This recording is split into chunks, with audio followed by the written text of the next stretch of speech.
college football all day. It's a Football Friday right here on The Zone. Whether it's the Utes, Cougars, or Aggies, we've got you covered. This is a Football Friday edition of JJ and Alex on 97.5, the KSL Sports Zone.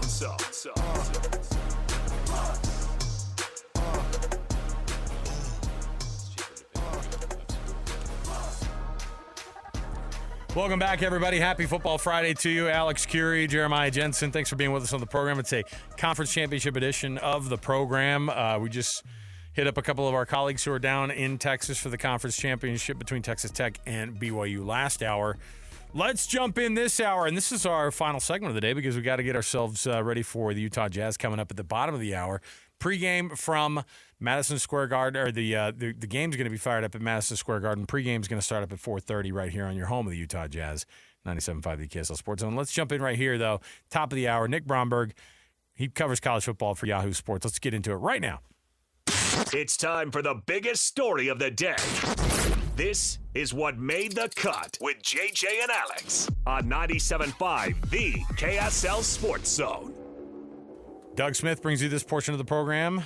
An incredible selection of Kia, Subaru, Chevy, Jeep, Dodge, or Ram, and now the Mitsubishi brand is in the family of the dealerships in American Fork, Spanish Fork, and in Linden. Nobody knows cars like Doug. Joining us on the program right now, he covers college football for Yahoo Sports, Nick Bromberg. Nick, thanks for being with us, man. Hey, thanks for having me. We were just talking about the plethora of all the conference championship games across the board. What's the one that kind of bends your ear the most? I'm going to make you pick on for a Friday for tonight's games and also for tomorrow. Okay, so I got to go with Tulane and North Texas tonight. And it's also too just the fact that we are guaranteed to now have a 12-team playoff. We're going to have two teams with basically new coaches. Obviously, Ole Miss has already promoted Pete Golding. He's going to be coaching. But then whoever wins this game is going to have a coach that's leaving for a bigger job, whether it's Tulane's John Summerall or North Texas' Eric Morris. And I am very intrigued the fact that North Texas is a slight road favorite here. Tulane's hosting because they were the ranked team last week. And so North Texas is one bad quarter away from South Florida from an undefeated season. So I'm really fascinated to see them against Tulane. And then tomorrow, I'm torn because chaos theory, I want to talk about the ACC game because of just what a Duke win, does Oh my to this. gosh. Yeah. And it stinks because it's the same time as what's probably going to end up being our Heisman decider. Yeah. Because that to me is what's is unfortunate about that game is, we can throw the playoff implications out the window. We know that whoever loses is going to be on the opposite side of the bracket, whether it's the 2 seed or the 3 seed. I don't know if it really ultimately would matter. But, you look at it and there's going to be there's thousands of Heisman voters. And there's going to be so many people who watch this game and are torn between Julian Sayin and Fernando Mendoza. I'm a voter. I'm right. I'm torn. And so I'm sitting here going, what if a guy has a tipped interception? You can't hold that against him. It's like, you really have to sit there and watch this and say, okay, is this going to really be my tie-breaking game here and go with the winning quarterback for the Heisman Trophy? Nick, I'm also a Heisman Trophy voter, so I'm with you on that. I'm going to be watching that very closely. And I know we have to be careful about what we say about the voting and where we lie. I'll say it for you guys. Jacob Rodriguez for Heisman. It's fine. You guys can say it. It's but fine. I want to get your take because it feels like the most wide open Heisman race in quite a while. It's the last few there's been like at most 2 or 3 guys. You're like those are the guys. This year feels pretty wide open. Like you could make a case for a number of guys. Do you remember it being this wide open, or is that how you see it, or do you feel differently about that? No, I was looking back at some Heisman stuff earlier this week, and I was very surprised a couple years ago how close it turned out in 2023 with Jaden Daniels over Michael Penix. Yeah. I thought Jaden Daniels was the clear runaway winner that year, and I voted for him. And I think, let's just take our votes out of this, and let's look at the betting odds. You've got 3 guys that are 2 to 1 or better to win the Heisman Trophy, and I think that speaks to the point of just this parity here. And so we know it's going to be likely one of Sayin, Mendoza, or Diego Pavia, and I think the Pavia wrinkle is kind of interesting here because, the reports this week that Vanderbilt was exploring, quote-unquote, a 13th game. And obviously, Utah would have had to be one of those opponents if they could have gotten somebody to play. It would have been amazing. It would have been very fun. And, the more I thought about it, I was like, you know what? That's not necessarily a game for the committee because I think the committee would sit there and say, we're ignoring this. You're doing this on your own volition. Yeah, no, this is a rogue basement gambling operation. We did not authorize this. Exactly. It'd be like, hey, we have nothing to do with this. We're not counting it. But I think it's the Heisman game for Diego Pavia because he's at such a disadvantage here not playing a 13th game with the two guys he's up against, where that would, to me, had the bigger impact of you can sway some people if Pavia goes out and, has 400 total yards again against a top 15 opponent if you could figure out someone to play. So you're right. I think there's a clear top three, and I'm also really, really intrigued as to who ends up getting the additional invitations to New York City because they've been doing 5 for a few years now. I'm assuming Jeremiah Love is going to be the 4th, and then after that, Jeremiah Smith, is it Jacob Rodriguez? That to me is really intriguing as to who the two people on the margin is going to be. Well, with all these games that are on the docket, we, of course, here locally have our eyes firmly planted in Arlington on that BYU-Texas Tech game because also chaos theory could kick in if BYU is able to get an upset over Texas Tech. Having watched the first go-around, I don't think people are giving BYU a lot of a shot in this one. The added bonus of both of these coaches being extended this week and both of them going to stay long-term at the schools that they're at, I think is good for the Big 12. What's that game look like, and how does BYU get a possible upset over Texas Tech? Because I think that's the only way that maybe 2 Big 12 teams gets in. I absolutely think you're correct, and I'm sure you guys have delved into this for weeks on end. It's just a matter of, to me, we can talk about Notre Dame and Miami all we want, but why is an 11-1 BYU team at 11 and not maybe 8 or 9? Yeah. And I think that kind of changes the whole way we're talking about the college football playoff right now.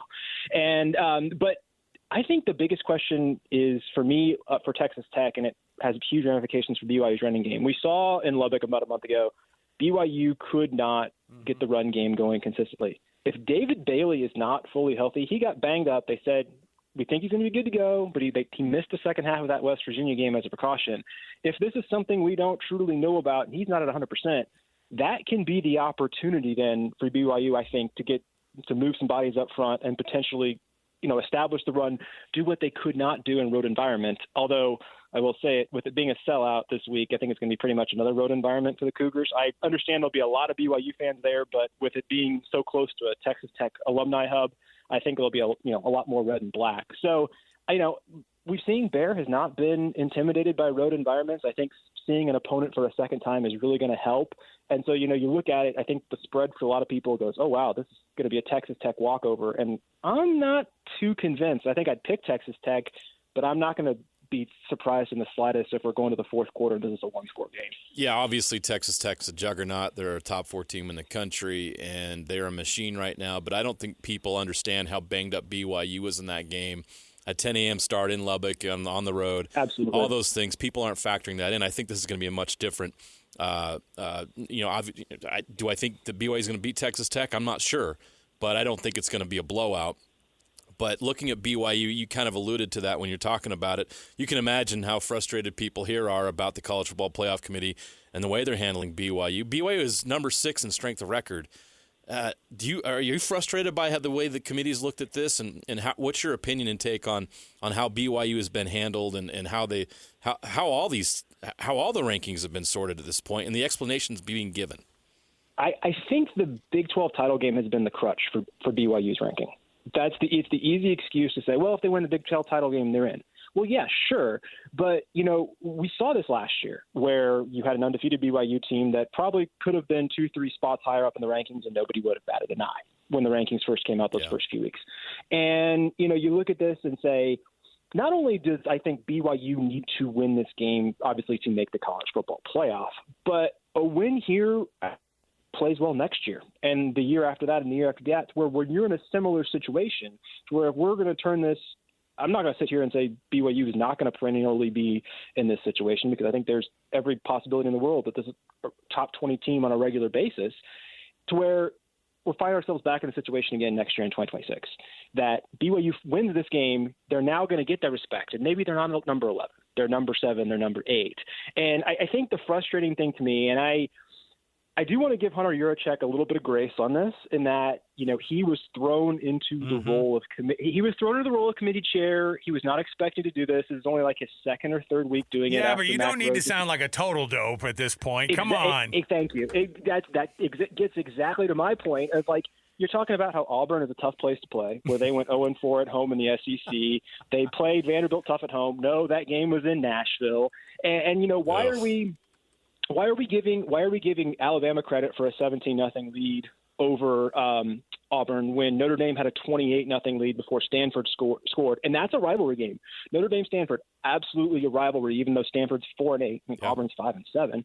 And to me, it looks like what they're doing here, I think the simplest way to explain it, and the committee could never say this publicly, you swap Notre Dame and Alabama because you are giving yourself the excuse to where if Alabama goes out tomorrow and loses 27-20, 24-21, something within that one-score margin, they lose to Georgia, you can drop Alabama to 10, still keep them in the college football playoff, assuming, of course, that Texas Tech beats BYU. BYU beats Texas Tech. This scenario is thrown out the window. BYU's in, and whoever's at number 10 is out. But, you're looking at a situation where you can say Alabama drops one spot to number 10. We ding them for the conference championship loss, but we don't drop them out of the playoff. And the byproduct of that, too, is it moves Notre Dame back up one more spot to avoid any potential Alabama-Oklahoma rematch at 8-9. And Notre Dame is now no longer up right next to Miami. If BYU loses, they're obviously going to drop down. Miami would jump to 11. You would not have number 10 Notre Dame, number 11 Miami next to each other with the Miami head-to-head win in week 2 looming large.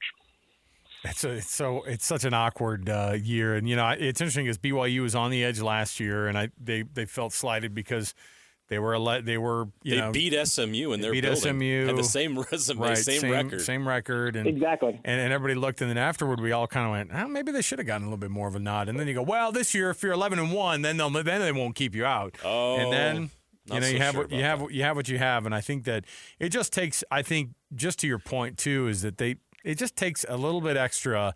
You've got to build that brand over a longer term. That's for the Big 12 and for these individual schools as well. I grew up in the state of Texas, and it still takes a minute for people to wrap their head around Texas Tech being a power and rather than just a one-off. It needs to be a long-term situation, and I think they could pull it off.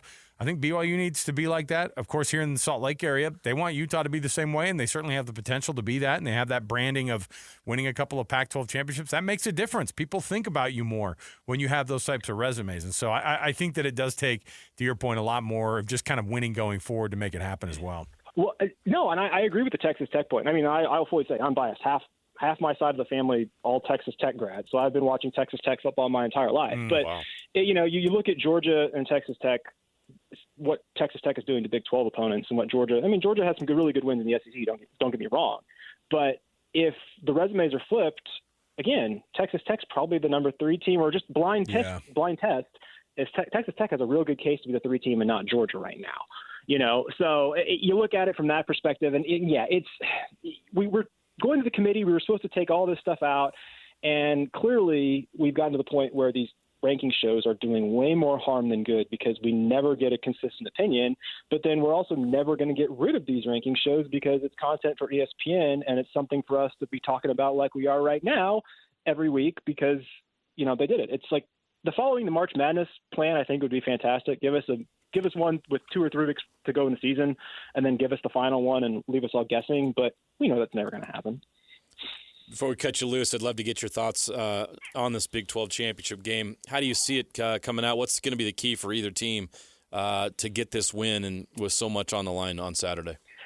I don't think Texas Tech can get away with kicking field goals again. I think they've got to score touchdowns. You cannot count on BYU only putting up 7 points. I think BYU gets to 20. That's the danger zone for Texas Tech if they're kicking field goals once again. And also, too, I think the floor is higher for BYU. As you said, BYU was really banged up in this game, and you can't count on the special teams mistakes happening like they did earlier in that game, where just absolutely just sent the boulder running down the hill, and you knew it was over from there. Avoid the special teams mistakes. I think something like 31-24, maybe even 31-27. I think ultimately Texas Tech does win this game, but it's not going to be the landslide it was a month ago. Nick Bromberg, he covers college football for Yahoo Sports. Appreciate the breakdowns from the Nashville perspective, Nick, and we're looking forward to this one, and we'll have you on again, man, at some point. Thanks for being with us. Thanks, Nick. Sounds great. Thanks for having me. Yeah, absolutely. There you go. All right. We got a couple minutes here, JJ, to break down a little bit of the Utah Jazz. Before we do, though, your thoughts on how this one goes down tomorrow at 10 a.m. at Texas Stadium. Although we don't call it Texas Stadium anymore. We call it AT&T Stadium. And Texas Stadium got torn down anyway when I was a kid. So you could look at this and say, well, BYU's the team that's more desperate. They need to They need a win to get in the college football playoff, and we all know it. The committee's not going to see it differently. But you also have to consider that this is a massive deal for Texas Tech. They've never won a Big 12 championship. They haven't won a conference championship since, the 50s, 60s, 70s? Outright conference championship, 1955. There you go.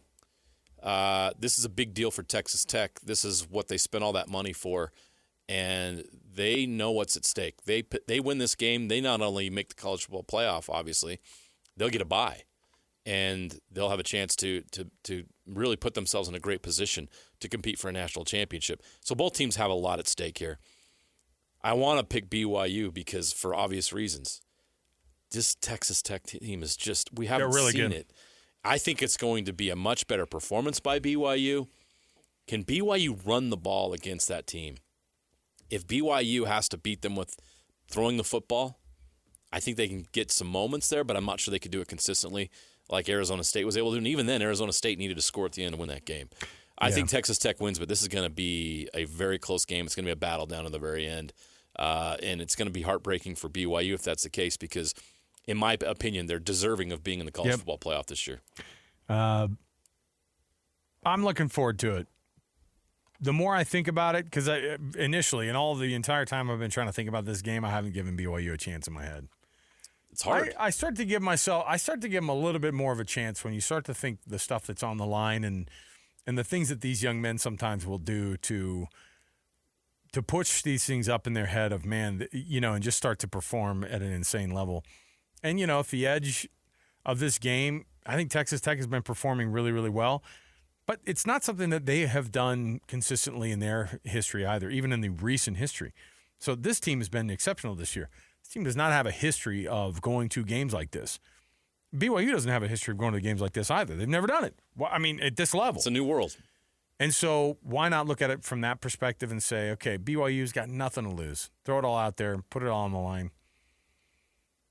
I still think Texas Tech's going to win by a touchdown. Yeah. So there you go. And I hope on Monday we come back here. We're talking about dead wrong. Yeah, a talking dream about scenario for BYU. Yeah, and we're getting ready for a first round college football playoff game hosted at LaVell Edwards Stadium. In Provo, wild. That'd be wild. Okay, we've got ourselves a matchup between the Utah Jazz and the New York Knicks tonight at Madison Square Garden. The win at the Nets last night wasn't a shock, but, man, they are just shooting the lights out right now.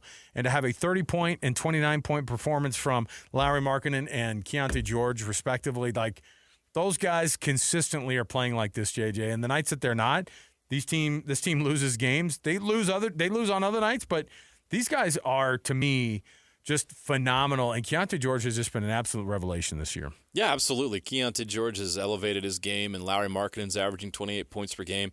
They looked great last night in Brooklyn. Hey, they already split this New York trip, so they have nothing to lose tonight against the Knicks. The Knicks are 15.5-point favorites in an NBA basketball game, which is insane. I think the Jazz will put up somewhat of a fight, but they'll fade in the fourth quarter, and the Knicks will win. But if you've been sleeping on the Jazz, for obvious reasons because they haven't been very good for a while, tune in and give this team a chance. If you're not watching anything tonight around 5:30, tune in and check out this Jazz team play the Knicks. I think you'll be surprised at how much more enjoyable this Jazz team is to watch. You got lots going on this weekend. Conference championships, of course, across all of college football. And then when we come back on Monday, break it all down. Tomorrow, though, as a reminder, tomorrow morning, 8 a.m. to 10 a.m., you've got yourself your college football Saturday, college football, the championships edition of this one tomorrow. Christian Esparza, myself, and Alex Napolis from 8 to 10, and then Real Golf Radio from 10 to noon. So we'll leave it right there. We'll be back again tomorrow, like I said, in the morning, and we'll get you broken down, of course, next week as well. Stay tuned for Jazz basketball coming up in just a few moments here from Madison Square Garden, your pregame coming up right now. So stay right here with us and stay dialed in on your home of the Utah Jazz. It is 97.5, the KSL Sports Zone.